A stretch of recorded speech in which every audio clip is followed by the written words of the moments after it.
मधुबन के बाबा, मधुबन के बाबा मुरली वाले, आपका क्या कहना, आपका क्या कहना। ओम शांति। आज 3 जनवरी 2024 के साकार मधुर महावाक्य है। आज मीठे मीठे बाप दादा बोले, मीठे बच्चे बाप का बनकर बाप का नाम बाला करो। नाम बाला होगा संपूर्ण पवित्र बनने से। तुम्हें संपूर्ण मीठा भी बनना है। बाबा ने कहा, मीठे बच्चे बाप का बनकर बाप का नाम बाला करो। नाम बाला होगा संपूर्ण पवित्र बनने से। तुम्हें संपूर्ण मीठा भी बनना है। बाबा ने आज प्रश्न पूछा है कि संगम युग पर तुम बच्चों को कौन सी एक फिक्र है जो सतयुग में नहीं होगी।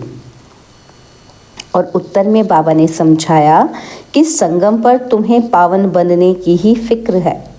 बाप ने तुम्हें और सब बातों से बेफिक्र बना दिया। तुम पुरुषार्थ करते हो कि ये पुराना शरीर खुशी खुशी से छूटे। तुम जानते हो पुराना वस्त्र उतार नया लेंगे। हर एक बच्चे को अपनी दिल से पूछना है कि हमें कितनी खुशी रहती है, हम बाप को कितना याद करते हैं। ओम शांति। मीठे मीठे सिकिलदे बच्चों को रूहानी बाप समझाते हैं, पढ़ाते भी हैं, समझाते भी हैं।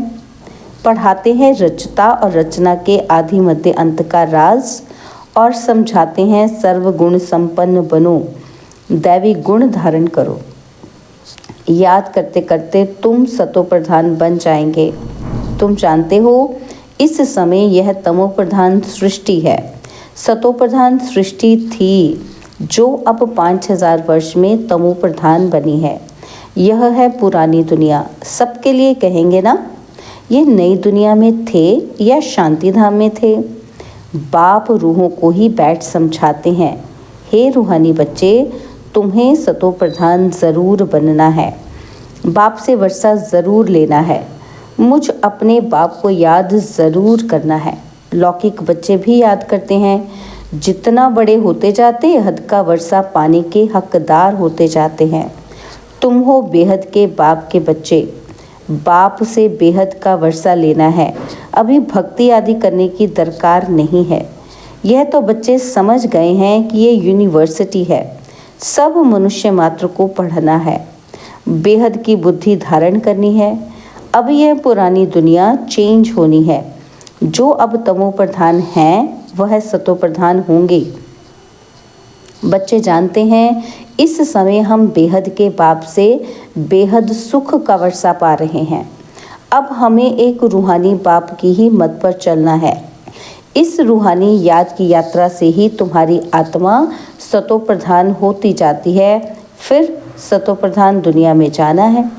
तुम्हारी समझ में आता है कि हम ब्राह्मण हैं, हम बाप के बने हैं, पढ़ाई पढ़ रहे हैं और पढ़ने को ही ज्ञान कहा जाता है। भक्ति अलग है। तुम ब्राह्मणों को बाप ज्ञान सुनाते हैं और कोई को इस ज्ञान का पता नहीं है। वह यह नहीं जानते कि ज्ञान सागर बाप जो टीचर भी है वह कैसे पढ़ाते हैं। बाबा टॉपिक्स तो बहुत समझाते रहते हैं। नंबर 1 बात है बाप का बनकर बाप का नाम बाला करना, संपूर्ण पवित्र बनना, संपूर्ण मीठा भी बनना है। यह है ही ईश्वरीय विद्या। भगवान बैठ पढ़ाते हैं। उस ऊंचे से ऊंचे बाप को याद करना है सेकंड की बात। अपने को आत्मा समझो। तुम जानते हो हम आत्माएं शांति धाम में निवास करती हैं। फिर यहाँ आती हैं पाठ बजाने। पुनर्जन्म में आते ही रहते हैं। नंबरवार 84 जन्मों का पाठ हमने अब पूरा किया है। इस पढ़ाई को भी समझना है, पाठ को भी समझना है। ड्रामा का राज भी बुद्धि में है। जानते हो यह हमारा अंतिम जन्म है। इसमें बाप मिला है। जब 84 जन्म पूरे करते हैं तो पुरानी दुनिया बदलती है। तुम इस बेहद के ड्रामा को, 84 जन्मों को और इस पढ़ाई को जानते हो। 84 जन्म लेते लेते अब पिछाड़ी में आकर ठहरे हो। अभी पढ़ रहे हो, फिर नई दुनिया में जाएंगे। नए नए आते रहते हैं, कुछ ना कुछ निश्चय होता रहता है। कोई तो इस पढ़ाई में लग जाते हैं, बुद्धि में है कि हम सतोप्रधान पवित्र बन रहे हैं।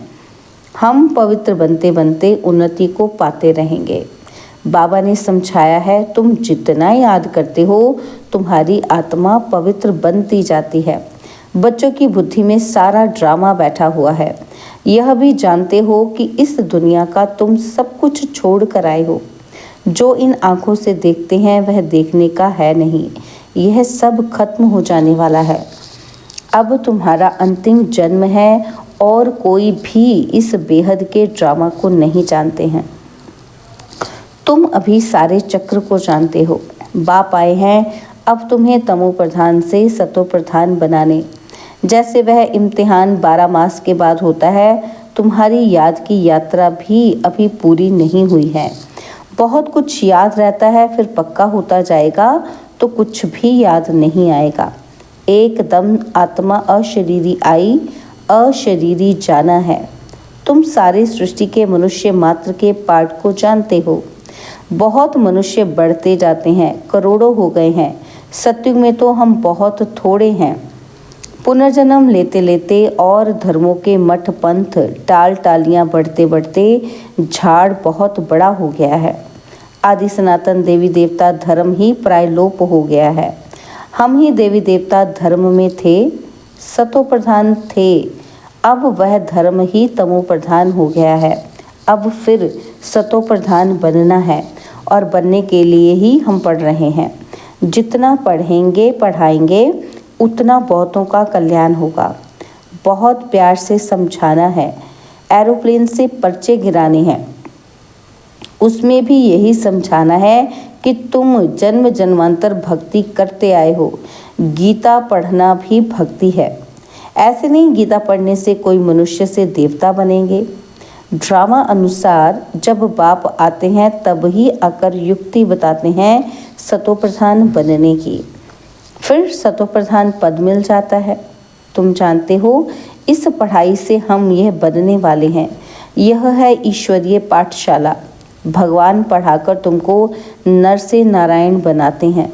हम सतो प्रधान थे तो स्वर्ग था, तमो प्रधान बने तो नरक है। फिर चक्र को फिराना है। बाप ही आकर मनुष्य से देवता, विश्व का मालिक बनाने का पुरुषार्थ कराते हैं। बाप को याद करना है और दैवी गुण धारण करने हैं। लड़ना झगड़ना नहीं है।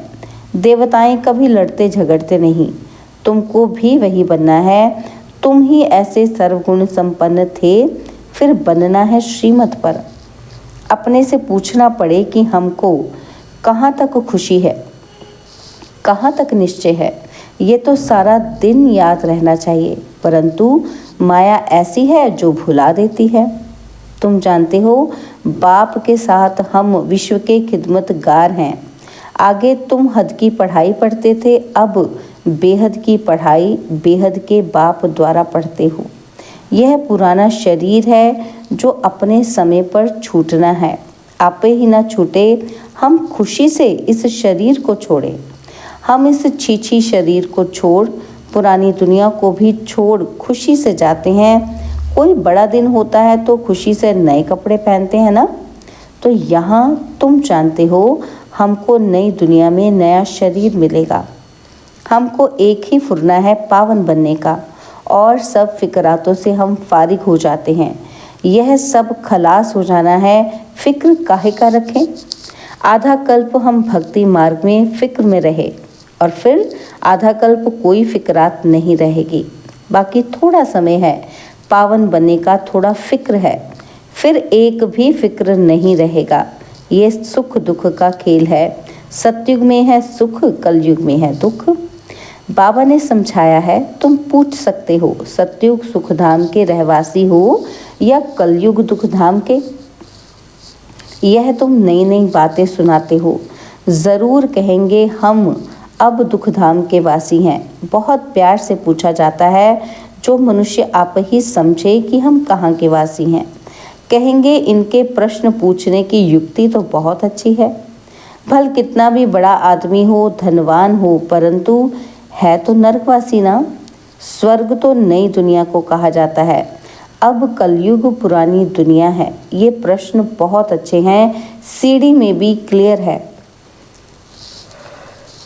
तुम सुख धाम में हो व दुख धाम में हो, ये हेल है या हेवन, डीटी हो या डेविल हो, ये पूछना है। ज़रूर सत्युग को डीटी वर्ड कहेंगे, कलयुग को नरक डेविल वर्ड कहेंगे। तो पूछना है सत्युग स्वर्ग डीटी वर्ड के वासी हो या कलयुग डेविल वर्ड के वासी हो। भल कितना भी धनवान हो, परंतु वासी कहाँ के हो। अभी तुम्हारे में ज्ञान आया है, पहले ये बातें ख्याल में भी नहीं थी। अभी तुम समझते हो कि हम संगम पर हैं। जो कलयुग में हैं वह पतित नरकवासी हैं, फिर पावन बनना है। तब तो पुकारते हैं, हे पतित पावन आओ, आकर हमको पावन बनाओ।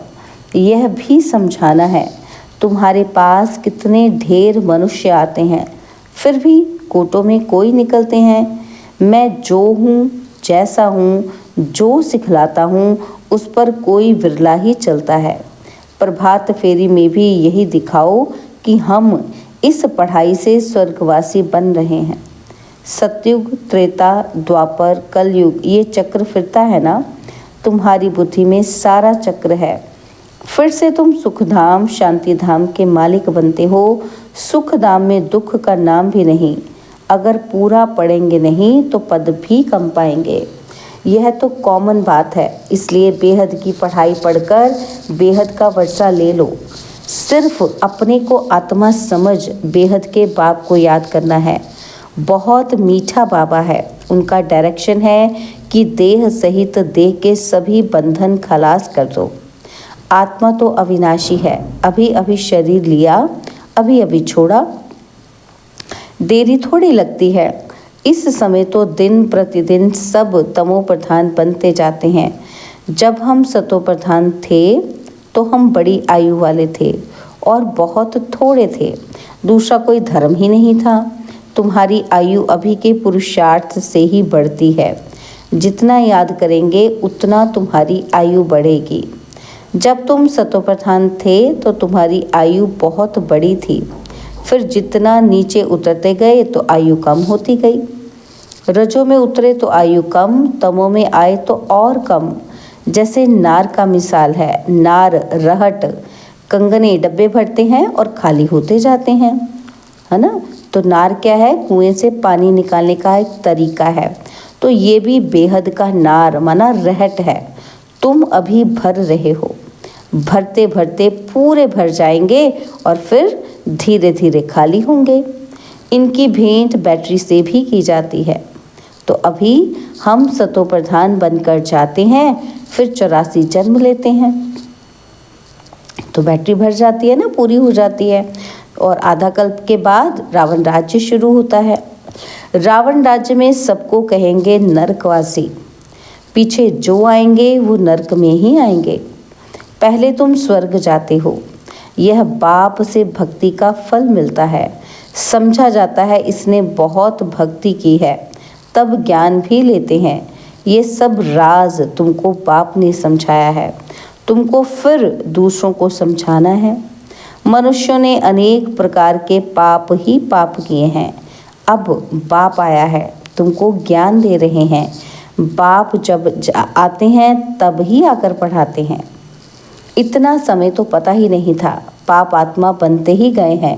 पुण्य आत्मा कैसे बनते हैं और फिर पाप आत्मा कैसे बनते हैं, कौन सतयुग के निवासी होते हैं, कौन कलयुग के निवासी होते हैं, कुछ भी पता नहीं था। अब बाप ने समझाया है। बाप को क्षमा भी कहते हैं। उनमें लाइट भी है और माइट भी है। लाइट में आते हो अर्थात जगते हो तो माइट आ जाती है। तुम्हारी लाइफ भी बड़ी हो जाती है। तुमको वहाँ काल खा ना सके। खुशी से एक शरीर छोड़ दूसरा लेते हो। दुख की कोई बात नहीं, जैसे एक खेल हो जाता है। सर्प का मिसाल है ना। तो तुमने सतयुग से लेकर कलयुग तक पाठ बजाया है, ये बुद्धि में बैठ गया है। तुम्हारा बाप भी है, टीचर भी है, सतगुरु भी है। कौन है? बाबा ही ये तीनों रोल प्ले करते हैं। तो बाबा तुम्हारा बाप भी है, टीचर भी है, सतगुरु भी है। ये सिर्फ बच्चे ही नंबरवार पुरुषार्थ अनुसार जानते हैं। पुनर्जन्म को भी तुमने समझा है कि तुम कितने जन्म लेते हो। ब्राह्मण धर्म में तुम कितने जन्म लेते हो? एक जन्म, कोई 2-3 जन्म भी लेते हैं। समझो कोई शरीर छोड़ते हैं, वह संस्कार ब्राह्मणपन के ले जाते हैं, तो संस्कार ब्राह्मणपन के होने के कारण फिर भी सच्चे सच्चे ब्राह्मण कुल में आ जाएंगे। ब्राह्मण कुल की आत्माएं तो वृद्धि को पाती रहेंगी। ब्राह्मण कुल के संस्कार तो ले जाते हैं ना। कुछ हिसाब किताब है, 2-3 जन्म भी ले सकते हैं। एक शरीर छोड़ दूसरा लेंगे। आत्मा ब्राह्मण कुल से दैवी कुल में जाएगी। शरीर की तो बात ही नहीं। अब तुम बाप के बने हो, तुम ईश्वरीय संतान हो, फिर प्रजापिता ब्रह्मा के भी संतान हो। दूसरा तुम्हारा कोई संबंध है नहीं। बेहद के बाप का बनना कोई कम बात थोड़ी है। तुम सुख धाम के मालिक बन जाते हो। सिर्फ बड़े बाप को तुमने पहचान लिया है तो भी तुम्हारा बेड़ा पार हो जाएगा।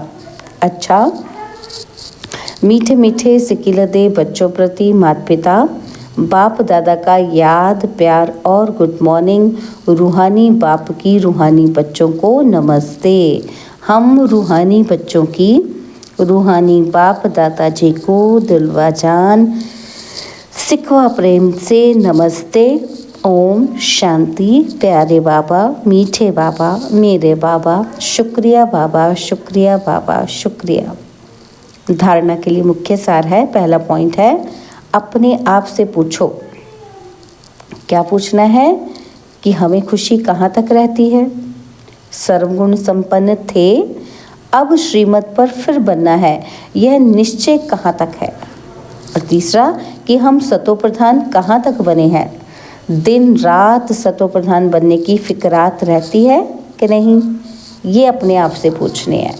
और सेकंड पॉइंट है, बेहद बाप के साथ विश्व की खिदमत करनी है। बेहद की पढ़ाई पढ़नी और पढ़ानी है।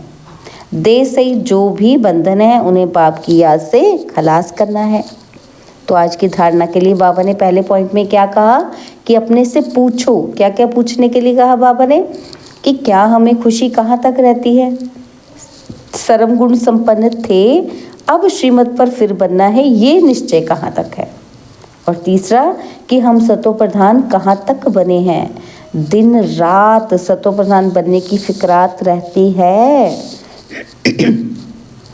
और सेकंड पॉइंट था कि बेहद बाप के साथ विश्व की खिदमत करनी है। बेहद की पढ़ाई पढ़नी और पढ़ानी है। देह सहित जो भी बंधन है उन्हें बाप की याद से खलास कर देना है। बाबा ने आज वरदान दिया, मालिकपन की स्मृति द्वारा मन मना भव की स्थिति बनाने वाले मास्टर सर्वशक्तिमान भव। मालिकपन की स्मृति द्वारा मन मना भव की स्थिति बनाने वाले मास्टर सर्वशक्तिमान भव। सदा ये स्मृति इमर्ज रूप में रहे कि मैं आत्मा करावनहार हूँ, मालिक हूँ, विशेष आत्मा, मास्टर सर्वशक्तिवान हूँ। तो इस मालिकपन की स्मृति से मन, बुद्धि और संस्कार अपने कंट्रोल में रहेंगे। मैं अलग हूँ और मालिक हूँ, इस स्मृति से मन मना भव की स्थिति सहज बन जाएगी। यही न्यारेपन का अभ्यास कर्मातीत बना देगा। स्लोगन है, ग्लानि व डिस्टर्बेंस को सहन करना और समाना, अर्थात अपनी राजधानी निश्चित करना। ग्लानि व डिस्टर्बेंस को सहन करना और समाना, अर्थात अपनी राजधानी निश्चित करना। ओम शांति। अव्यक्त मास में जो हम अभ्यास कर रहे हैं, तो उसमें आज हम क्या करेंगे? अव्यक्त साइलेंस द्वारा डबल लाइट फरिश्ता स्थिति का अनुभव करें। अव्यक्त साइलेंस द्वारा डबल लाइट फरिश्ता स्थिति का अनुभव करो। साइलेंस अर्थात शांत स्वरूप आत्मा जब एकांत में रहती है तब मन बुद्धि की एकाग्रता का अनुभव होता है। उसी एकाग्रता से विशेष दो शक्तियाँ प्राप्त होती हैं, एक परखने की और दूसरी निर्णय करने की। यही दो विशेष शक्तियाँ व्यवहार और परमार्थ दोनों की सर्व समस्याओं को हल कर देती है। इससे सहज ही डबल लाइट फरिश्ता स्थिति बन जाती है। ओम शांति। और अब यह एक बहुत अच्छी वीडियो भी जरूर देखें।